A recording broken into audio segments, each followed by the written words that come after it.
Hey everyone, welcome back. In today's episode of Raising Unicorns, launching a successful ad campaign takes a lot more than an amazing video ad. So if you want the internet gods to bless you, listen carefully.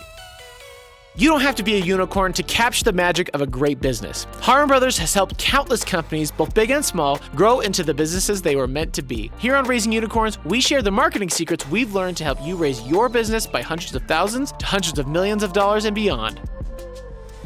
All right, everybody, welcome back to the Raising Unicorns podcast. I have with me a very special guest today. It is the one, the only, Brett freaking Crockett. Yes. Pew, pew, pew, pew. Thanks, Shane. Thanks for having me. Yeah, man. What are we going to talk about today, Crockett? Just want to shoot the breeze? You want to talk Formula One for a minute? I mean, I think we just did that in the 30 minutes when we were supposed to be recording. Yeah, so maybe right. we skip We'll skip that the part. Formula One and we'll get to the good stuff. Okay. Yeah, I think we ought to talk about launching and some of the things you got to have in place before you actually launch that video content. I think that's a great direction to go at. So I think it's a misnomer, a misconception about Harmon Brothers. Even for me, like before I worked at Harmon Brothers, I knew Jeffrey and Neil, some of the founding Harmon Brothers, and even how I perceived how they launched campaigns was wrong. In the sense of, I always just thought you made an amazing video, you made a big old crazy concept that had funny jokes and was just really compelling and very convincing and entertaining. And then they just set it into the wind and they were like, fly, little video. Go viral. Right. And that is 100% the opposite of all the pieces in place for trying to really get a video to crank really well and like do extremely well and perform for our clients. So when I came on, exactly. I was like blown away by all the work behind the scenes. You see the video as one little sliver of this huge continuum of all the work that goes into a Harmon Brothers campaign and launching the video. There's a lot that goes into it. And that blew my mind. And I think too, like how important all those other pieces are pretty big in terms of how to like get the videos to actually crank and actually perform the way you want them to. So yeah, for sure. it's like the iceberg, right? You only see the top 10%. Yeah, exactly. Bottom. It used to be maybe a little more possible to do that whole just viral thing, right? Yeah. When we weren't so tied to algorithms and pay to play and some of that kind of stuff. I think it's even more important now to have your strategy mapped out beforehand so that you're not just throwing content out there and hoping that the internet gods bless you with this incredible success, right? Because it's very unlikely to happen these days, just with the way the different platforms want you to play the game. They want you to play the game by paying to play that game. Paying to play the game. So. Yep. That's how it works. And there's still virality that goes on, sure. right? Especially on some of the newer platforms like TikTok and stuff and like even that. on Reels and Shorts, like there's organic components there that definitely go viral. Yeah, anytime the platform releases a new feature, they're going to give you some of that extra love so that people will adopt it quickly. And as time goes on, some of that love that they shower on you at the beginning starts to wane a little bit and they ask for a little more cash in return. So pay to play, baby. Pay to play. Name of the game. So a few things. We'll talk about 5 points. Obviously, there could be infinite number of things that you consider as you're launching these campaigns. But why don't we start with organic social media strategy and how that fits into it? Yeah, and this is one of the ones that I feel like I underestimated before I came out of Harmon Brothers and kind of saw the behind the scenes of all that they did. So let me give you an example. When we did the original Squatty Potty back in 2015, there was a little bit of a teaser that I saw ahead of time that was released. Do you remember what the visual of that teaser or the GIF was? I don't know if I remember the exact one. I think they launched several, but I remember very specifically seeing ice cream coming out of a unicorn's butt. There was nothing else. There was no context. It was just basically like the sphincter and the ice cream just coming out. And it was just on loop. And it was like one of the most upsetting things I've ever seen. But also was one of those things where it's like, I have to watch this. What is this? It's disturbing. Yeah. Not every concept or every idea is upsetting or as alarming as like a pooping unicorn. But I think every campaign, especially when you're doing a big creative campaign, similar to what we do at Harmon Brothers, there's always elements you should be able to pull out that when someone sees them in a GIF or like that meme style short clip or teaser clip, people should be like, what the freaking crap are they working on right now? So it's like freaking wild. The FiberFix car going off the cliff. It could be the tree woman in the traveling for next vacay. It could be the bear on a cliff for like the kid doing push-ups with a giant like log. There's all sorts of small visuals that you can utilize for organic posts leading up to the campaign to get some hype around it for sure. Yeah, I think the idea is building that anticipation so that people are excited for the campaign when it launches. Another example that I loved, we've probably talked about the Super Bowl plenty, but one of my favorite commercials was the Popcorners Breaking Bad ads. Mm-hmm. They started teasing that campaign back in December, and then the Super Bowl wasn't till February? Yeah. 2 months of tease.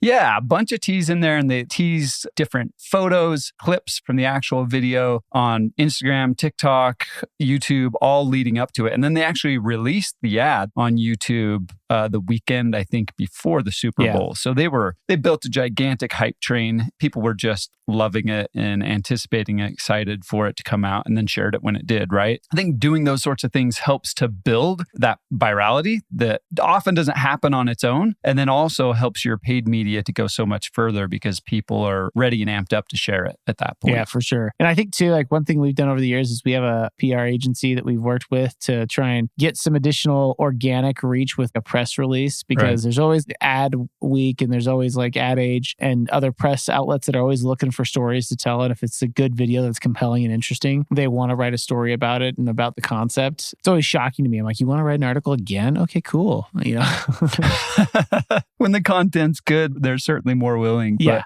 it's nice to get that extra mileage out of it. And Matthew Fracci, who's been our PR guy for a long, long time, does an excellent job of getting that into the press and giving it more legs that way as well. Shout out to Inspire Buzz. Yep. Good guys over there. I would say on that one, there's a bunch of different things that you can do, right? So you mentioned the animated GIFs or GIFs, depending on if you say it wrong or right.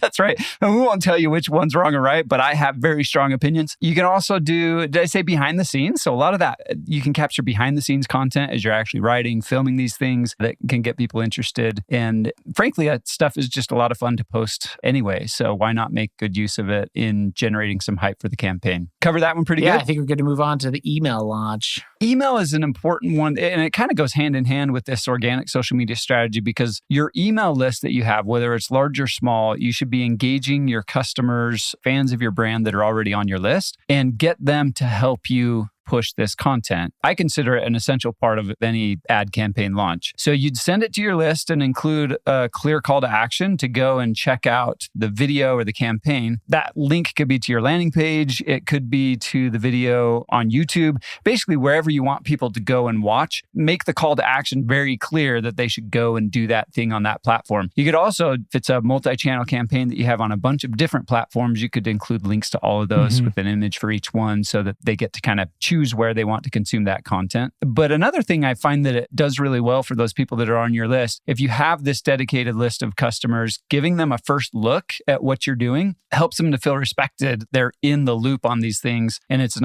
opportunity for an early boost of positive sentiment on your paid and organic posts. So if you have people who have already used your product, they love your brand, getting those people early on to comment and sharing it with their own audience, that does a really good job of creating a positive sentiment on that ad at the very beginning, which helps your ads to be more effective and frankly, your ad spend to be more efficient when you have that kind of positivity on there. So when others see that, they're more likely to have a positive view of the creative as well. And you just get that much further. Yeah. And I think too, like people forget your email list is people who have almost always either expressed a high amount of interest in buying, or they're people who have already bought your product. There's no better audience on Facebook, because we've heard of people who have done like seeding vanity metrics with doing a little bit of ad spend ahead of the launch before it goes public. Even the best lookalike audience or target audience you can actually go after on Facebook isn't going to be nearly as effective as the people who've actually tried your product or purchased your product. If you have a huge list, you can just do the repurchase people that are clearly satisfied, because those people are going to like and share and comment way more. And also, I don't think this is against Facebook's policies, but if you incentivize them with sharing it on social media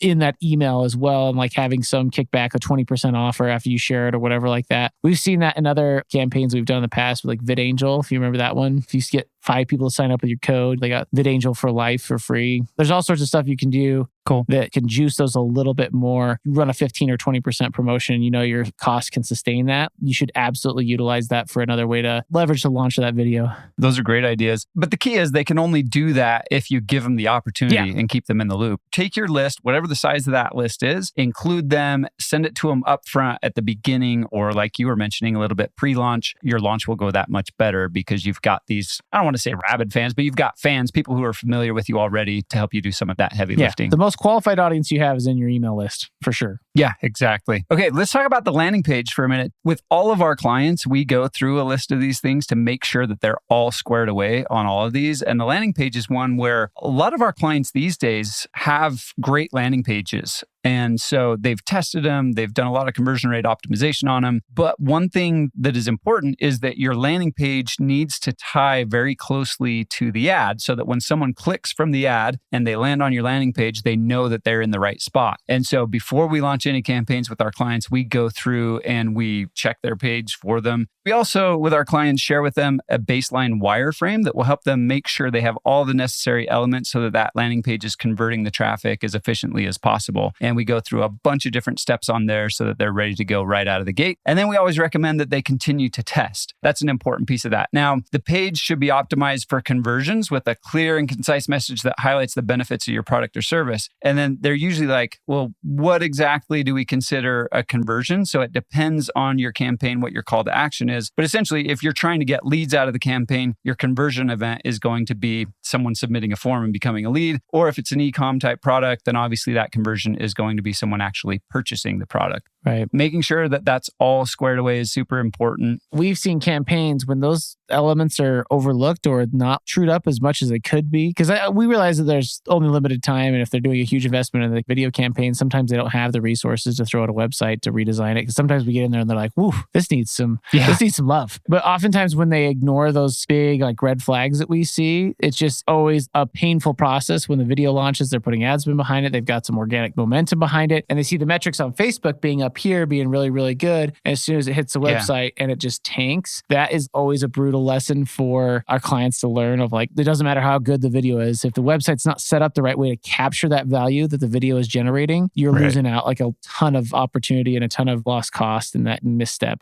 It doesn't happen super often, but when there is pushback on making some of these changes, after we launch the ad, there's usually very little pushback. They're like, oh, they want no, that makes sense. Converting. That makes sense. Cool. Yeah. We'll do these right away. Yep, that's right. Exactly. So the other important thing about that is optimizing for mobile. So right now, over 60% of online traffic is on a mobile device. But when you're looking at one of these apps like Facebook or certainly TikTok, any of these social media platforms, over 90% of it is mobile traffic. And so you need to pay special attention to your site layout, your site speed, making sure that it's optimized. All the images and videos are optimized to load quickly. If you're not doing that, your conversion rate is going to suffer. And so that's super important to make sure that you're checking that out and paying good attention to that before you start throwing paid traffic at that page, right? I think this can't be overstated because, again, if you have really great creative that's getting lots of good metrics on Facebook and you're kind of seeing you're above kind of like benchmarks of what they like to see for performance and you have good click-through rate and quality scores, if your website's not converting at least above, what would you say, 1 to 1.5 is like kind of where we think we want to be at least? Yeah, we like to see 1.5 to 3% as like a baseline. So you're doing well if you're somewhere in there, and then above that obviously is much better, but that's a good place to start. There's a client that shall remain nameless.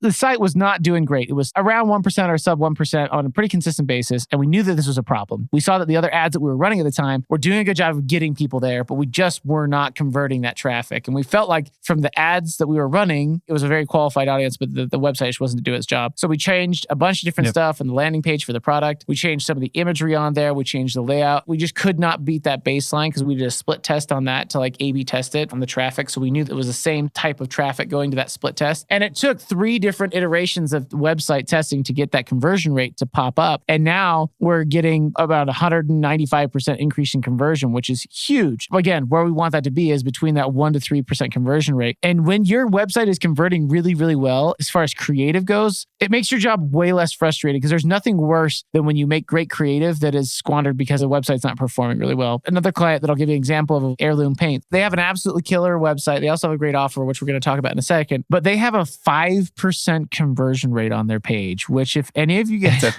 Thing of beauty. It's like mind blowing. That means out of 100 people that are going to this website, 5 of them are buying something on this website. That's insane. That's so many people. But like at the same time, though, it feels like when you have a website that's converting that well, it's so much easier to diagnose other things in your funnel that are right, whether that's the traffic that you're buying it on, whether it's the content itself. If your traffic is converting on your website at a certain percentage, it's so much easier to diagnose something else that's not working. The thing that's really sucky is when you have multiple elements of your funnel that are not working very well, like the creative might be bad and your funnel is not good and your email marketing is bad. It's like, oh man, where to start? Yeah. You know what I mean? And then it's kind of like you just got to pick which one you think you can move the needle the most and start there. When you find these really good, really well-performing landing pages, man, deconstruct them and figure out how you can do something similar, because you're going to get a huge head start if you're able to find that kind of success with a landing page.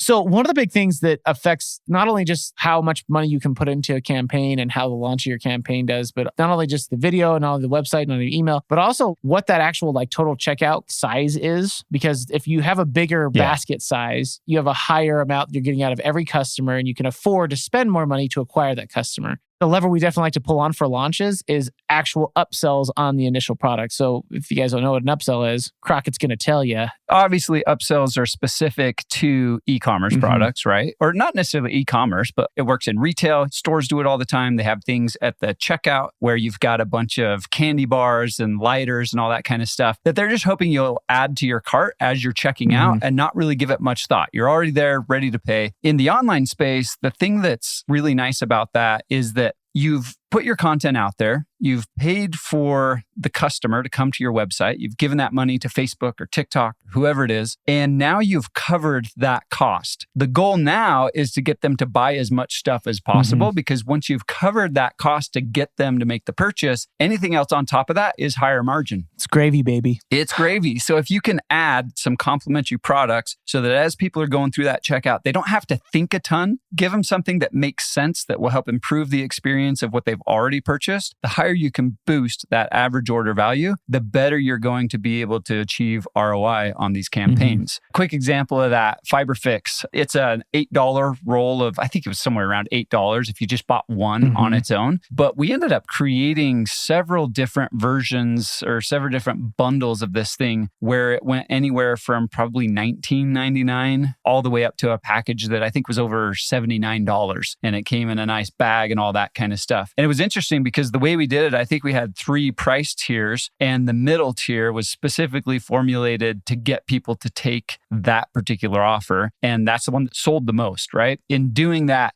we were able to boost that average order value way up past that $8 that we could have sold a single unit for, right? And so if you're selling an $8 product, you need to be thinking about, okay, how can I actually make this a $30 product so that I can get more out of my ad spend? That's one of the key purposes of an upsell, is to help you get more value out of those ad dollars that you're spending. Another example of an upsell that one of our clients is doing is Skull Shaver, right? It's a palm head shaver that like kind of fits in the palm of your hand, has these flexible heads on there. It's for bald guys who like to keep their head nice and smooth. But they have a huge array of other products, right? That they have. They have a shaving balm, they have lotions, they also have different types of razor heads. And so one of the things that they do is when you have your initial checkout, you can actually buy some of their shaving balms or additional heads or replacements at a discount for what they normally are on the website as a one-time upsell on the website right then when you're going through the checkout. And again, that's something that they've done really effectively, is being able to package those things together to get the right sweet spot of a combination. Because everybody knows if you got a shaving supply, whether it's straight blade razors or whether it's rotary blades and you have a Norelco, eventually you're going to have to buy a replacement on those things, right, knowing that you're going to have to do those. Or, you're like, I'm not a dry shave guy. I'm a wet shave guy. It seems like that's a good product. It's a decent price. I'm going to give the whole Skull Shaver thing a go. And oftentimes it works really, really well. They have a high conversion rate on it. But it's one of those things they can juice that average order value up a little bit more to make it so either one, they're getting more profit, like Crockett was just saying, just barely, or it allows it so they can spend more competitively on Facebook and outcompete their competitors because they have a little bit more margin that they can spend more money to acquire that customer. What's that quote from Russell Brunson? Like, the brand that always wins is the one that can afford to spend the most on acquiring the customer. Yeah, it's something like that. And it's totally true. I think the other nice thing about that upsell and what you were talking about is adding in these other products lets your customer experience the other things that you have to offer, right? It gives them exposure to all of the other products that you have. Not just a one-off. Yeah, rather than just a one-off thing. And then they're able to purchase more in the future because they've already experienced it. So it's just a really smart way to go. And we recommend that to every company that has multiple products that can do that. You know, when we were talking earlier, mentioned Squatty Potty, their upsell was just another one of the thing that you just bought. Many people have multiple bathrooms and you don't want to be carrying your Squatty Potty from one bathroom to the other. It just makes sense. Like people probably need more than one if they're going to do it. You know, something as simple as that can work really well. That's something we took from the school of thought from Russell Brunson again. Is the easiest thing to upsell is a product that they're already sold on. So selling the exact same product again. Like you said, especially with something like a Squatty Potty where people almost always have more than one bathroom in their house. They usually have 2, 3, 4. And so just being able to add an additional one for either the same price or a slight discount, they've already convinced themselves, I want this. I want to buy it. I just want to buy it twice now. That actually leads really well into our fifth thing that you should be ready to go with when you launch your campaign, and that's the offer. And it's funny that we're kind of ending with the offer because a lot of times we recommend that you start with the offer, but it's also kind of the grand finale. So your ad campaign, your offer on that thing really is the key to success. Your offer's got to be compelling. It's got to be unique. It has to be valuable to your target audience, right? I think that's something that cannot be overstated. If your offer is not right, doesn't matter how great your website is, it doesn't matter how great your creative is, they're all kind of interdependent, but if the offer is wrong, you're not going to go anywhere fast with your campaign. And so if you have the right offer that people are resonating with it, whether it's a price point, whether it's how you're positioning that offer, that is critical. And so one of the things that we've done in the past and that we recommend with clients is either test ahead of time of what that offer is and really land on it, nail that really well. Or one of the things like we did with FiberFix is, like you said, we tested different offers and filmed different offers for the bigger packages because we knew we were going to have one specifically for just the tape, this base layer tape to get people into the door. But we also had other offers and other packages where we had bigger bundles together as the actual offer, not as an upsell, but the actual thing that we were trying to push people to, where they had videos where it's like the thing we were selling in the offer in the video was to go buy a FiberFix kit, basically a first aid kit for your home, where it had all these different pieces of it. And we had different versions of it. There was ones that had different like super glues in there. We had one that was thermal wrap. We had ones that was for repairing a hot water tank. There was all these different things in there that we had like 4 or 5 different offers that we had built. And we were actually able to send those to unique landing pages around those offers to test through which one did the best. And that gave FiberFix a lot of flexibility to test around and to actually find what offer was really the sweet spot for not just the tape, but a bigger bundle, and then lean into that one quite heavily as the main offer. I would be as bold to say if we didn't do that, Crockett, you would know this better than me that you were on the development team on that for the website and all that testing. But I think if we wouldn't have done that, I don't think that the campaign would have been financially viable outside of that initial burst of virality. It wouldn't have worked financially for them to scale and lean into. That was back in the days of viral social media, right? Like viral ads when that was more common. And I remember we were up, Jeff called me, I don't know, it was like 11:30 or something at night. And he's like, dude, this first offer, it's not converting. Like we have millions of views already on this video, but the offer's not converting. And so we're working that night to switch things around on the website and make sure that we're converting this traffic that we're getting. And so you almost never get it right on the very first try. You can't present people with all these different offers or have that flexibility if you don't think about it ahead of time. Like we couldn't have hurried up and filmed more offers that night, right? To test. And so it has to be something that you're considering ahead of the campaign launch, because that's going to make it so much easier for you to succeed once you actually do launch. I think the secret to any successful campaign is not just a video. To kind of wrap this up,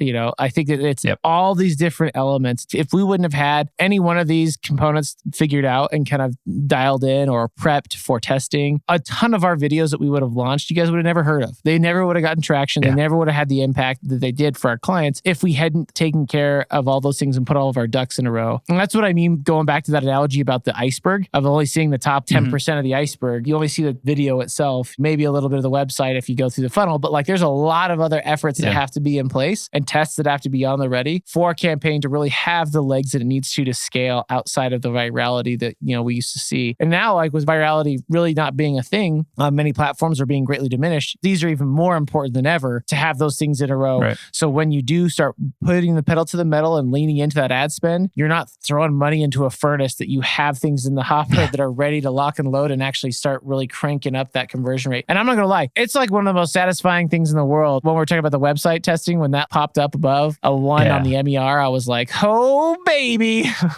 It's such a rush to see these things succeed and to realize that all the hard work that we put into this, it's paying off. Like the client's happy, we're happy. Money's flowing. that's when you get to really pour gas on the fire. It's just a ton of fun. So Shane, let's summarize them quickly, those 5 points that we talked about. So you have your organic social strategy, and that should include regular posts, stories, updates that tease the launch of your ad campaign. So you can leverage user-generated content, influencer partnerships, all that sort of stuff. And your community engagement is key to increasing your campaign's reach. The next thing we talked about is the launch email. So you got that huge amount of people or that big email list that you have from people who have previously purchased or expressed a lot of interest in your product that you want to reach out to them, you want to tell them, you want to get involved to them, maybe even incentivize them to share the content of the campaign as it comes out. Because again, those are people who've already decided to buy your product or have already opted in for your email list, have already expressed a lot of interest in your product. So you got to capitalize on them. That one's money. Then you have your landing page where you give your viewers a clear, compelling, non-distracting page that gives them the info they need to make that decision and feel confident in purchasing. And as kind of a bonus, you should always be testing that page to increase the conversion rate. And then that's also where you're going to test your offers that we kind of just talked about, right? And then the next thing we talked about was just the upsells and making sure that you can juice as much out of every single customer that actually converts, not only just on that initial offer that you're giving them, but additional products that are either complementary to them or upselling them the same product again. Because again, the bigger you can get that average order value, the more money you're either getting in profit or more money you can utilize to go back and reinvest into ad spend and acquire that customer at a higher cost. Awesome. And then the last one, which really shouldn't come last, it's one of the most important elements of your campaign. That's the offer. It's the key here is to create a compelling offer and also plan for that offer to change over time as you dial things in. I think we nailed it. Now you guys know how to become just e-commerce mavens that just crush it. And all you got to do is all those things, you know? It's nothing. It's easy.